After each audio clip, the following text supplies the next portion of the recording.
मोटरसोबत machine आहे. हिची capacity आहे 2 टन कटिंग कॅपॅसिटी आहे तासाला.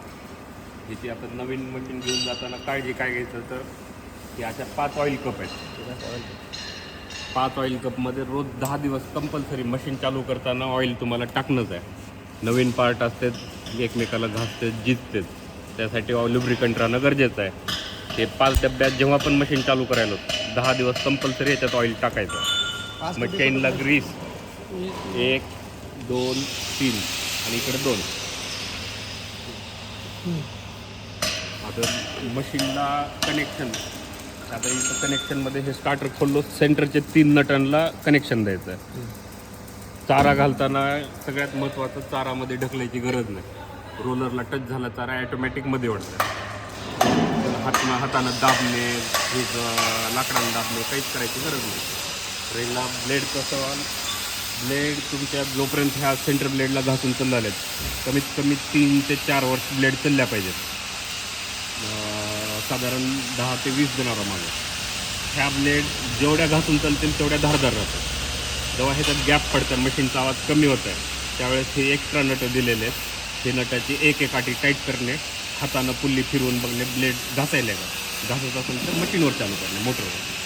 ह्याच्या पलीकडे मशीनमध्ये कसलंच मेंटेनन्स नाही. हे फ्रिक्शन जर कमी झालं तर आपल्याला काय करायचं, फक्त ही आडवे जी नट आहेत ह्या नटांना एक आटी टाईट करत जाणे, ब्लेड पुढं सरकते. ही वाली की ही वाली दोन्ही पैकी कुठलं बी फिरवा. ही पुढं सरकलं की ही टाईट होतं. ह्याच्या पलीकडे मशीनमध्ये कुठलंच मेंटेनन्स नाही. मशीन जेव्हा खूप वापर होईल त्यावेळेस चेन लूज होते. चेन लूज झाल्यानंतर मधून स्लॉट सोडलेले आहेत, गॅप दिलेला आहे. ही नट ढिल्ले करायचं, चेन स्पीड वर उचलायचं आणि टाईट करून द्यायचं. उचलते का सर वर? हां, हे वर उचलतं. ह्याला गॅप दिलेला आहे मध्ये, खाली वर होऊ शकतं. लूज करायचं, वर उचलायचं, चेन टाईट बघायचं आणि पॅक करून द्यायचं. ह्याच्या पलीकडे मशीनमध्ये कसलंच नाही. काहीतरी लिहाल ते तुम्ही ब्लेडची धार जर द्यायची असेल तर काढायची. ब्लेडला जेव्हा धार द्यायचंय, ही इथून काढायचं आहे का? ब्लेडला जेव्हा धार द्यायचं ही 3 नट काढणे. ब्लेड कधी बी ह्या साईडनं धार द्यायची. ह्या साईडनं जर धार दिली तर ब्लेडचं पूर्ण मटेरियल जिजतं. ह्या साईडनं कधी पण धार द्यायची, जिथं स्लोप आहे त्या साईडला जर धार दिलं तरच ती ब्लेड धार आपल्याकडे असेल की धारचं सगळे प्रयोजन करतात. इथंच नाही, कुठल्याही वेल्डिंग वर्कशॉपवर ग्राइंडरनं पण धार मारू शकतो. आणि मोटरचं काय? मोटरचं काहीच नाही, मेंटेनन्स काहीच नाही. जेवढं मेंटेनन्स होतं तेवढं सगळं सांगितलं.